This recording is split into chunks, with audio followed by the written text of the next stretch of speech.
আসসালামু আলাইকুম। নারিকেলের ভাজা পুলি এর থেকে আর সহজ রেসিপি হতে পারে না। প্রথমে চুলায় একটি ফ্রাই প্যান বসিয়ে ফ্রেশ নারকেল নিয়েছি। এরপর দিয়ে দিচ্ছি 1 কাপ খেজুরের গুড়। আপনারা চাইলে চিনি দিয়েও এই রেসিপিটি বানাতে পারেন।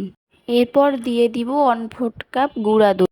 একটু নেড়ে চেড়ে নিচ্ছি। এভাবে বেশ কিছুক্ষণ জাল করে একটি পুর তৈরি করে নেব।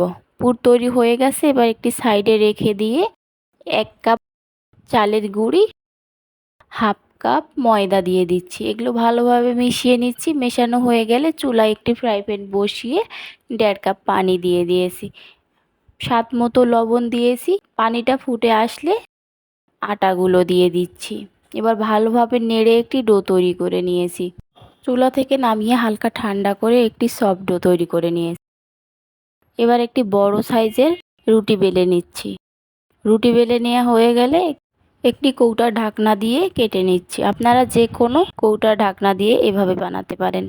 সবগুলো বানিয়ে নেওয়া হয়ে গেলে এবার পুরগুলো ভিতরে দিয়ে পুলি পিঠা বানিয়ে নিচ্ছি। আপনারা চাইলে ডিজাইন করেও নিতে পারেন, আবার না নিতেও পারেন। আমি এভাবে ডিজাইন করে নিয়েছি সবগুলো। পুলি পিঠাগুলো ভেজে দেখতেই পাচ্ছেন ভেজে নেওয়া হয়ে গেছে, কতটা সুন্দর হয়েছে।